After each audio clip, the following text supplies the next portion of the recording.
I am a man of constant sorrows.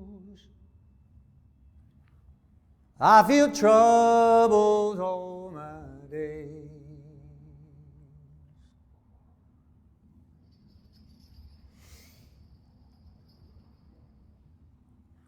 Somebody must have maligned Joseph Kays, because he was arrested one morning without having done anything wrong. The cook didn't come with his breakfast. At 8 o'clock, Mrs. Grubach's cook wasn't there, and it was his birthday. His birthday. No breakfast. An arrest instead. They say a man facing death sees his whole life pass before him. I just see the trial. My trial. For I am Joseph Kays. And you, my prison walls, must hear my words, as you've heard so many. There's nobody else left for my lament. Somebody must have maligned Joseph Kays because he was arrested one morning without having done anything wrong. This is my contribution to the messages, to the laments left on you, my walls, my prison walls. Christian name and initial, that is the house style. So I am Joseph Kays. Where's my breakfast? That's what I shouted then. That's what I shout now. Where's my breakfast? Again, it is my special day, my birthday, 1 year later. And I'm made to believe that it is the day of termination, as it is called in this part of the world, this little part of the world which looms so large in my life, like a gravestone. Joseph Kays, rest in peace. Unless there's a pardon. Ooh, a pardon for me? A pardon for what? What have I done? Shh. A question one should not ask. Not in this confine. No, a reasonable question, but so out of place. A question which leads to the labyrinth of the law, where the Minotaur is waiting to gobble me up. Where's my breakfast? As soon as I shouted that, a man entered. A man wearing a special jacket, traveling jacket, a military jacket, and some special garment for an unclear speciality. Who are you? I asked. You called? He asked, as if his presence was altogether normal. Confusion, that's what I felt. Confusion at the outset, confusion now. Is this the day of termination? The signs suggested. The signs cannot be trusted. The signs need expert interpretation, and even the experts disagree. Will you, my prison walls, keep me company tomorrow? Oh, somebody must have maligned Joseph Kays because he was arrested one morning without having done anything wrong. Anna should bring me my breakfast. That's what I said to the man in the special jacket, as I studied him and tried to discover who he was. Whoever he was shuffled back to the door. He wants Anna to bring him his breakfast, he said to someone in the next room who laughed, loud enough for me to hear. No breakfast then, no breakfast now. And he turned to me and he said, it's impossible. And since that moment, more and more things have become impossible, perhaps even to live. And I threw myself out of bed, and I pulled on my trousers. Wouldn't you rather remain here? He said. I made it clear I wouldn't. It was well meant, he said. So many people have meant well as they push me through this process, this trial of what I am, or who I am, my essence. Do I have an essence anymore? But my prison walls, am I asking you questions you've not been asked before? How many other men have been processed into this cell and then into the grave? Well, the process seems well refined. A deathly process which begins without a breakfast. Where's my breakfast? I strode out of my bedroom into Mrs. Grubach's lounge. There, I saw a second man wearing an identical jacket to the first, sitting by the open window, book in hand. Through the open window, I saw the woman who lived opposite, the old woman. Oh, God, I'd become a public spectacle. "You should have stayed in your room," the second man said, as he threw the book on the table before him. Boom! "Well, I'm going to see Mrs. Grubach," I said. "You can't," he said. "You're under arrest." "But why?" I demanded. Our orders don't include telling you that. No. It'd be better if you went back to your room and waited for things to get underway properly. The process has only just started," so the man said. I wanted to sit down, but there was no free chair, given the way the room had been rearranged. "I'm going too far telling you this," he added, "risking my neck." "Yeah, you're lucky to have two such friendly fellows on your case, him and me. We're friendly," and he smiled. "Very friendly," added the other. Their words are still clear in my memory. Their boasts of how their friendliness took them beyond the regulations. Oh, and they asked for my nightshirt. My nightshirt. We'd only just met. They said it'd be best if I wore something cheaper and gave all my good shirts to them for safekeeping. I shook my head. "In the depot," the first man said, "things go astray," and he frowned. "Things get soiled," the second man said, also with a frown. "So, entrust everything to us for now, and if things turn out well, all your possessions will get returned, neat and clean." And he raised his hands. "Neat and clean," the other repeated, with the same expression. I did not give them my shirts. I stood there and I tried to unravel the mystery of this process into which I'd entered, in which I'd been pushed. I lived in a country governed lawfully. I lived under the rule of law. So I stood and thought. But here I stand now in my cell, none the wiser. What is the law in a case such as mine? What is the law? The law is a cloak of tyranny. Is it true? And which law have I broken? And who is the tyrant? And who benefits from this mystery of the law? The process just seems to run on with a magical form of perpetual motion. Is the law for man, or is man for the law? That is the question I ask now. It wasn't the question I asked a year ago. The process has brought me to better questions. May the law be praised. No. Then I was preoccupied with the men before me, with their thick bodies and bony faces, each with a sharp nose. To which authority did they belong? And what sort of men were they? And how long would we remain together here in Mrs. Grubach's lounge? My mind could not go beyond these questions. The immediate questions snared my thoughts. Then I had a strange idea. A prank! The answer to my questions was a joke. My colleagues at the bank had arranged it all. Oh, it was a birthday surprise.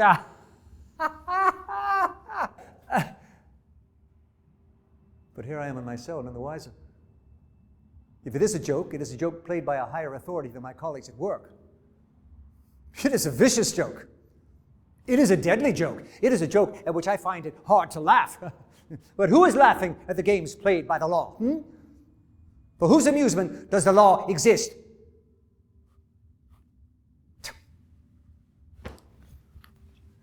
Of my papers, I could only find my bicycle certificate. As I searched for my other papers, Mrs. Grubach delivered the breakfast to the lounge. She wasn't allowed in. They took the breakfast. They divided the breakfast. The breakfast was eaten by them. The guards wolfed down the lot. Oh, and they despised my bicycle certificate. "Oh, what good is this?" the first guard asked. "Why should we care?" the second guard asked. "We are the lowest of the low," they said together. "In the realm of the law, we are insignificant. Completely. You think you can bring this process to an end? Stop this trial by showing us a piece of paper? Are you a man or a child?" I didn't answer. I couldn't answer. "The law works at its own pace," said the first. "In its own way," said the second. "The law is the law," so the first. "Your guilt is before the law," So the second. But I'm not guilty, I said. Guilty of what? They asked. I don't know, I said. Nor do we. But if you don't know what it is you did or failed to do, how do you know you didn't do it or didn't fail to do it? I had no answer. Only a bicycle certificate. Well, then they offered to give me a little something for breakfast if I paid them. And they finished eating mine as I did so. I did not pay them. I did not pay them. I sat on my bed and I ate an apple from the bowl on the bedside table. Somebody must have maligned Joseph Kay because he was arrested one morning without having done anything wrong. The supervisor wants you, came a shout from the other room. Put on your jacket. The voice was suddenly military. Your black jacket! And so I did. And from that moment, my life has settled more and more into this low level. What would have happened if I hadn't put on my black jacket? What then? I don't know. How would the law have answered a man who wouldn't put on his black jacket? Who can say, I can't, I didn't try. I found him, the supervisor, at an improvised desk. A side table taken from Mrs. Grubach. The breakfast had been cleared. Where's my breakfast? Tell me, my walls, my cell, isn't it customary to provide a last breakfast? Isn't this my last hour? Must a man die hungry? Must I die?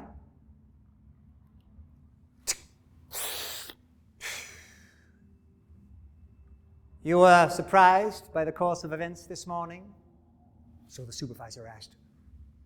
Up to a point, I replied. Oh, only up to a point. And he raised an eyebrow.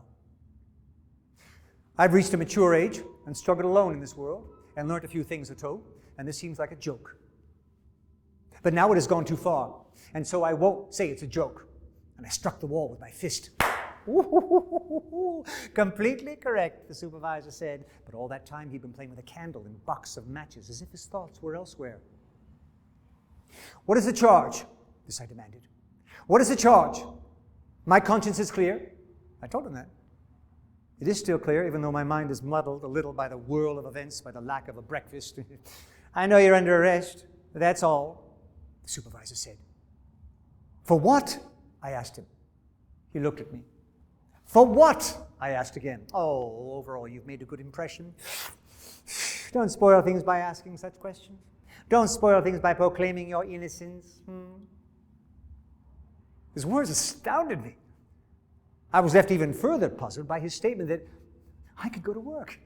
A man under arrest could go about his business, so I suddenly learned. And suddenly there appeared before me 3 clerks, Rabensteiner, Kulik, and the ever-grinning Kaminer, 3 clerks from the bank. Yes, I invited them, the supervisor said, and the 3 clerks nodded as one, to make your late entrance as unobtrusive as possible.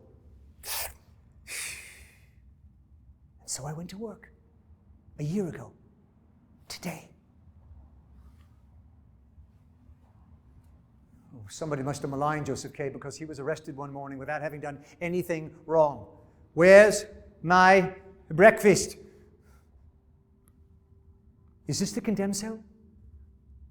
Is there only one route out? Is every cell here a condemned cell? Is the graveyard the only exit?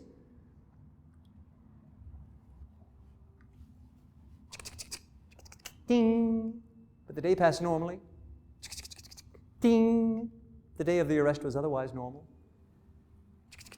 Ding. That, under the circumstances, was a strange occurrence. Ding. There was no threat from the clerks, Rabensteiner, Kulik, and the ever-grinning Kaminer. No, they sank into the great world of the office, as did I. Ding. Except my thoughts weren't quite what they would have been before. The turmoil, for example, in Mrs. Grubach's lounge, it left me uneasy. But when I returned home to apologize for the incident, she seemed surprised. Surprised that I would mention the incident. Oh, it gave me no extra work, she said. Continued with her knitting. It won't happen again, she said. Are you certain? I asked. Oh, yes. Well, don't take it so seriously. It's It's not like being arrested as a thief. And that she was right. As a thief under arrest, I wouldn't have been allowed to roam about, to go about my business. But if I were a thief under arrest, I wouldn't be in such a cell without a breakfast. Now, somebody must have maligned Joseph Kay because he was arrested one morning without having done anything wrong. Oh, and later I said sorry to Mrs. Bursner, as the supervisor had used her room. But my apology ended with my kissing Mrs. Bursner repeatedly, extensively. My mouth explored her. She enjoyed the exploration. My exploring tongue. Oh, God! Without the arrest, it wouldn't have happened. It gave me an appetite for women previously unknown. I've heard it said that men with tuberculosis have more desire than ever. Oh, my lust became strange. Before the arrest, I'd go to see Elsa once a week. Elsa, a waitress by night who sleeps late and only receives her visitors in bed.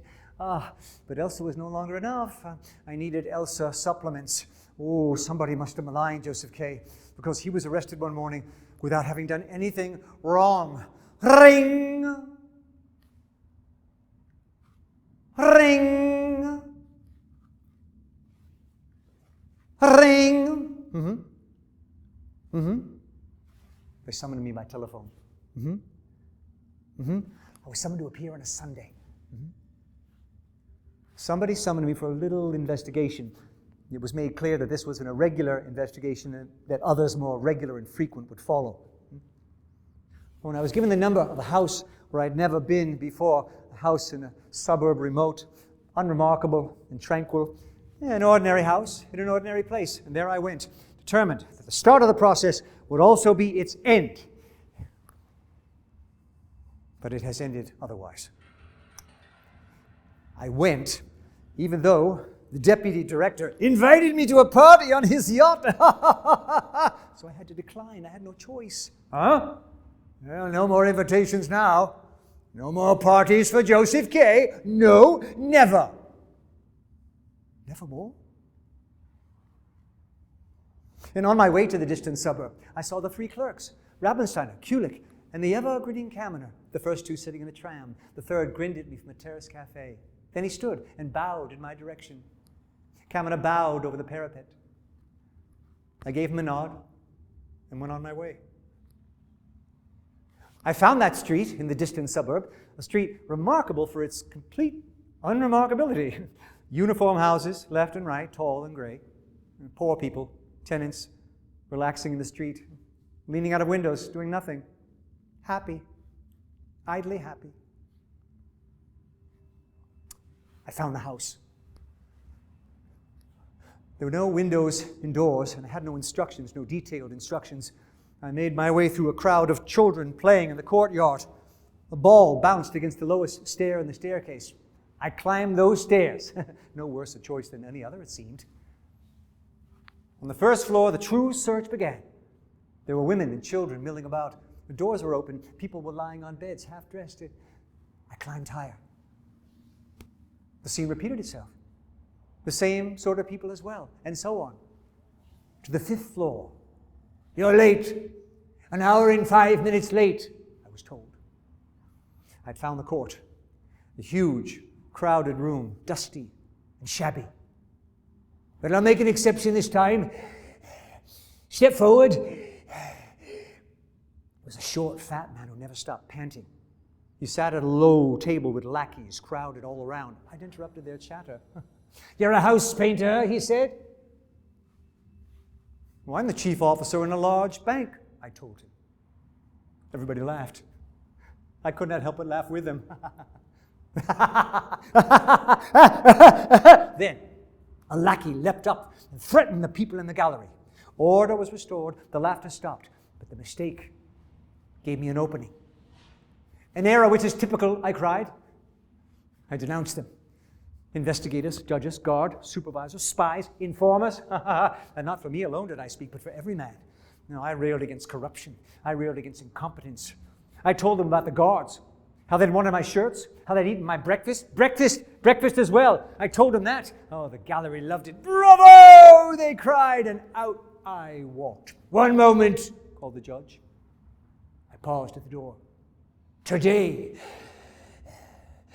you sacrificed the advantage you held.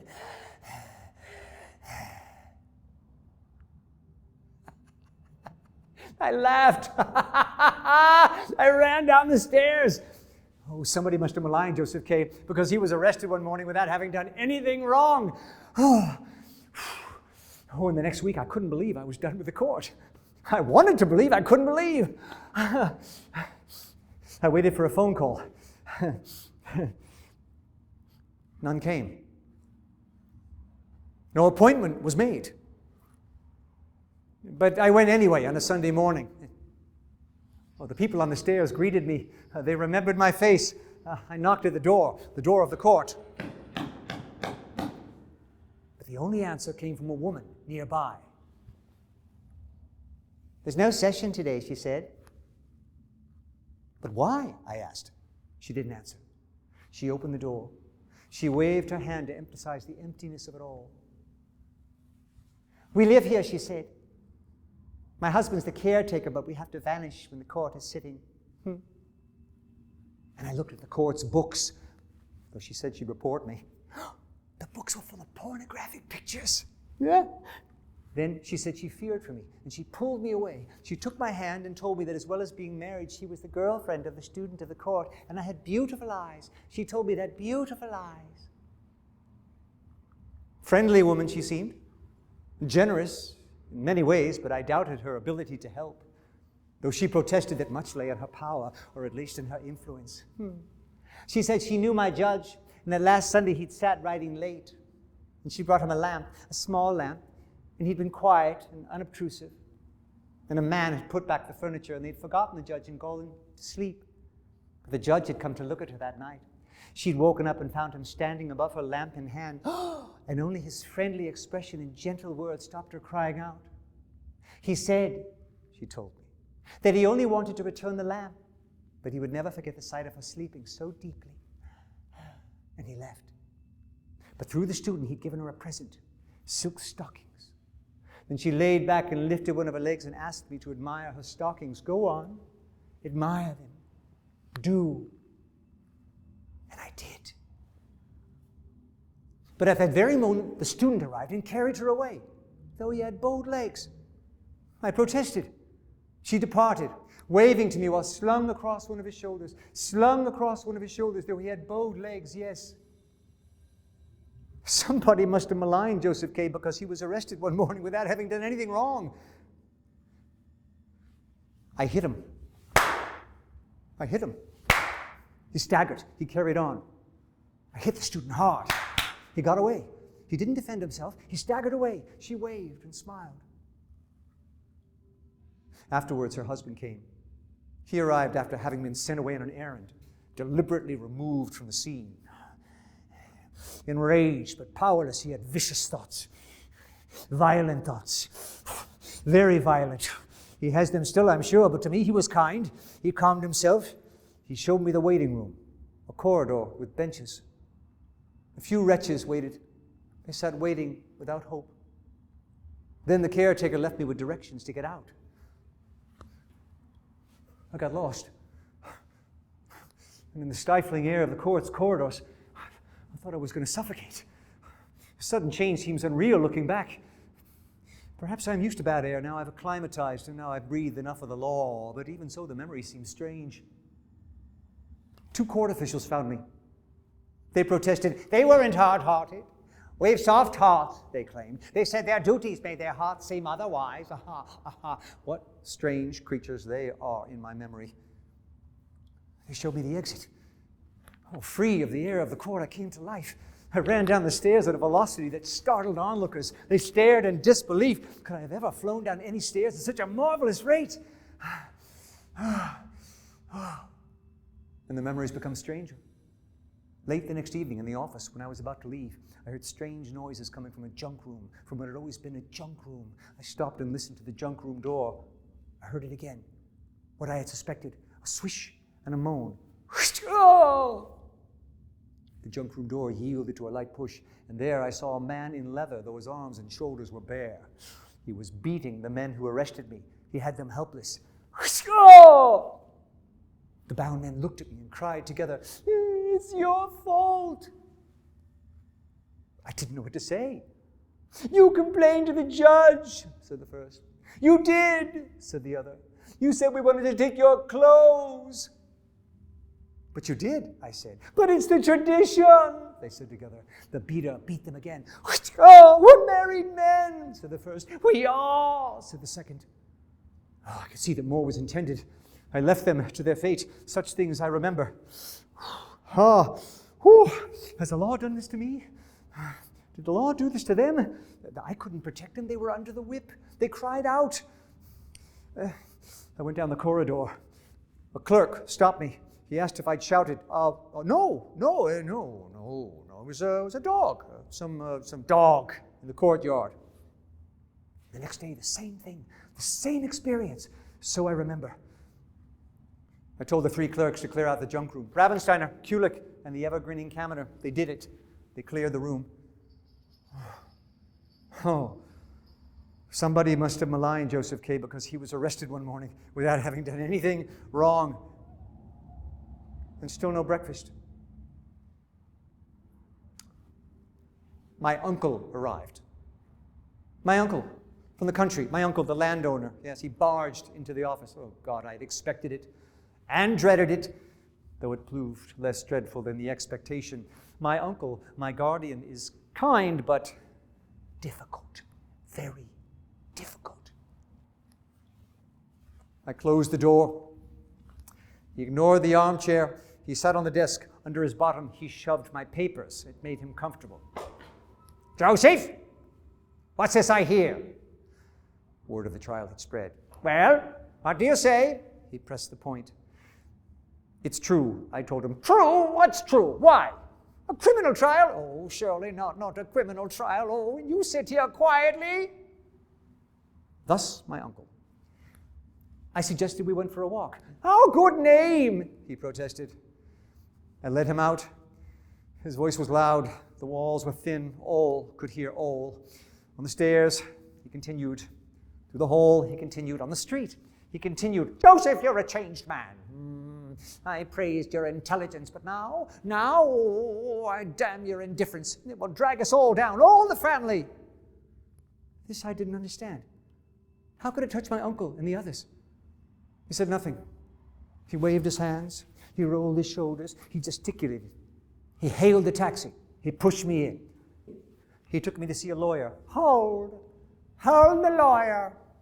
My uncle's friend from school so many years before. He was sick. Hold the lawyer was ill. Hold was in a dressing gown. His servant showed us in. Lenny. Oh, she pleased me more. Oh, Lenny was as youthful as Hold was decayed.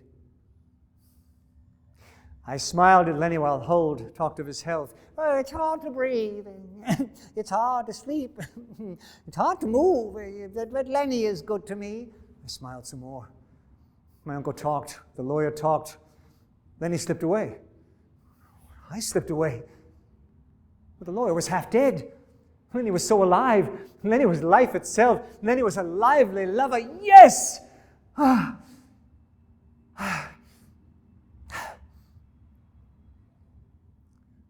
Hours later, perhaps hours later, I found my uncle.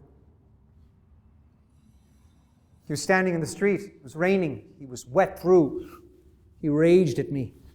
He thought the half-dead lawyer could have been my salvation. Oh, somebody must have maligned Joseph K. because he was arrested one morning without having done anything wrong. I have done nothing wrong. I don't know what it is. But, and this is strange, the lawyer wanted me to return. Perhaps it was my case, which was interesting. For me, it was Lenny. Returning to her was good. The lawyer talked and talked. He barely asked a question. I listened to empty words and then nothing. And I thought I should write down some justification for myself as the lawyer proposed. He called this the first appeal. But he said first appeals were very rarely read. Mostly they were just filed away. And as the court would not make a charge public, first appeals missed the mark almost always. But still it should be there as part of the record, useless or not.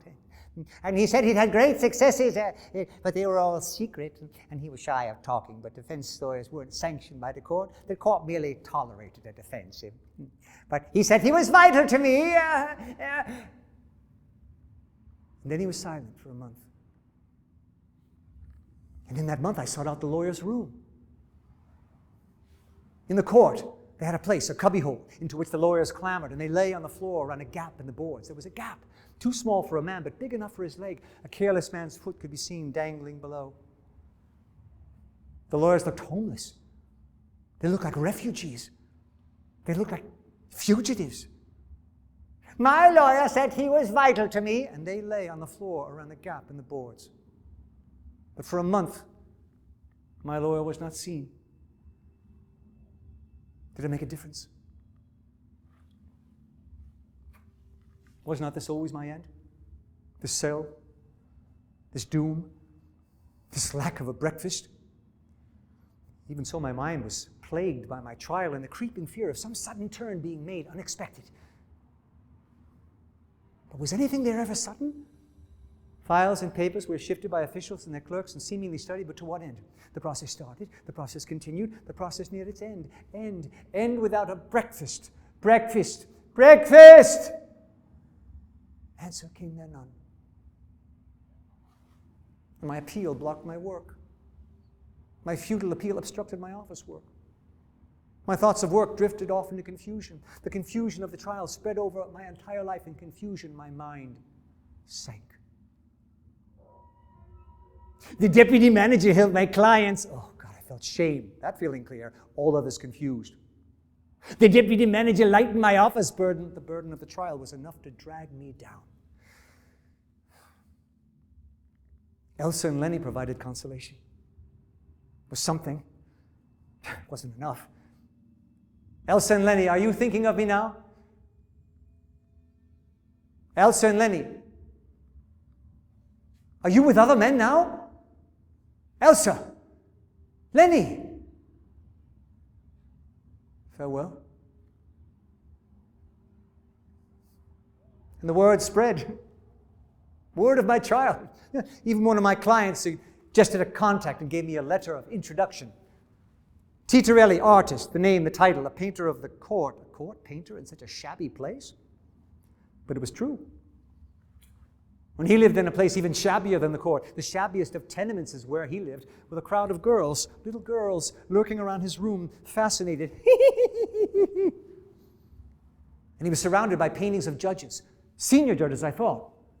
But I was wrong. Junior judges, they were opposing grandly, as allowed by the authorities, so Titorelli said. Then I bought a landscape, a moorland scene. Oh, show me another. I bought it as well. Oh, and a third. I bought this too. But they weren't similar. They were identical. Then he smiled and said, he was an agent of the court, huh? But had no interest in his paintings could change my legal position. Not at all, he said. Then he asked, are you innocent? I told him I was.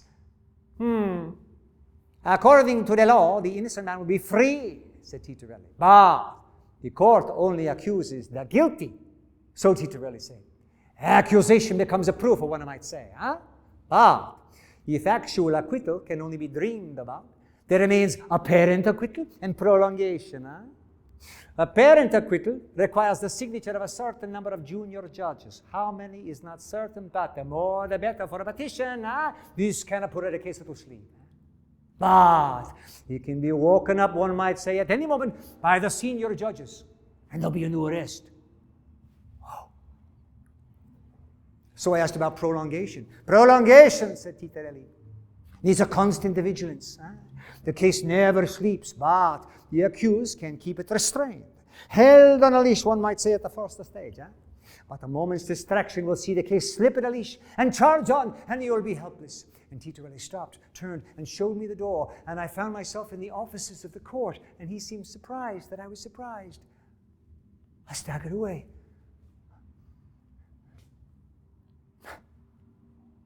My head was full of thoughts of apparent acquittal and prolongation. Apparent acquittal and prolongation. Apparent acquittal and prolongation. I don't know, which should I pursue? But I heard from my lawyer. He said the case had reached the higher authorities. It was a place where nothing can be said and nothing can be heard except by the designated few. Names unknown, locations unknown. As such were the higher authorities. It was all too late for apparent acquittal and prolongation. All too late. Oh. But I heard from Lenny. She told me to meet her in the cathedral. Why the cathedral? I was to find out. But first she told me a tale to my amazement and disgust. Had she been sent? Was this a last attempt to make me flee? But I wanted rest. I didn't want to think about defending myself or running away. I wanted rest from the law. But she told me of the law. She said she had to tell me a certain fable called The Law, and it would make all things clear. All things, she said. And she began. Before the law stood a doorkeeper.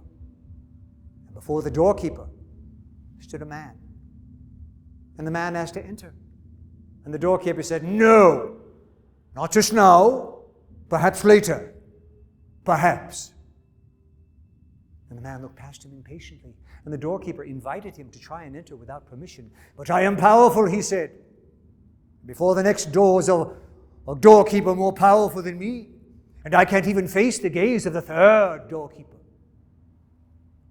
And the man was puzzled by the entrance to the law, but he accepted the offered stool and he sat down and waited. For days and years he waited. And slowly, piece by piece, he gave the doorkeeper everything he possessed. And the doorkeeper accepted each gift with the same words.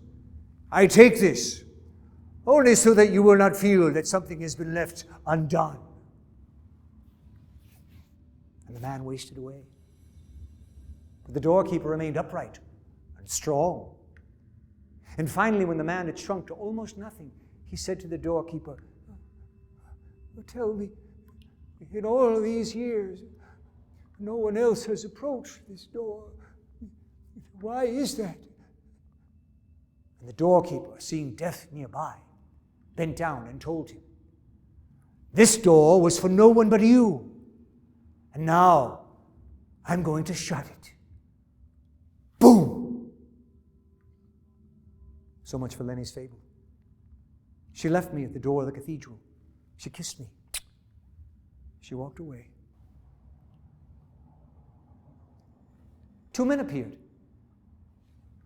They looked like they'd been playing undertakers in a shabby production. Clapped out old actors, I thought. And I asked them as they approached, what theater are you from? Has it been closed down? Condemned? They stopped and looked at me. Theater? Asked the first. What theater? Asked the second. Conversation clearly was not their line. Frowning, they clasped hold of me, one on each side. I disappeared into a black vehicle. Oh! And here I am.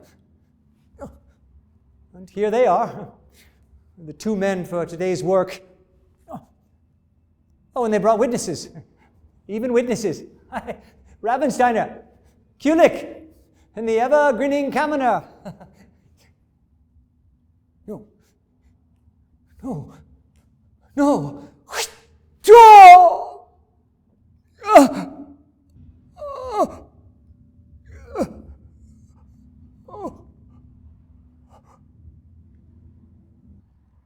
Like a dog.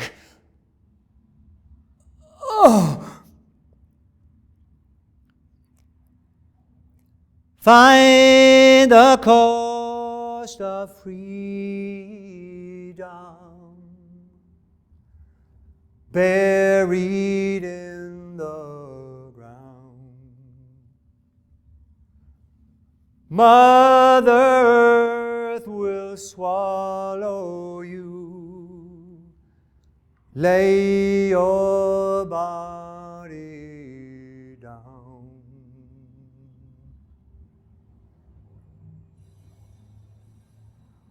A Trial by Franz Kafka.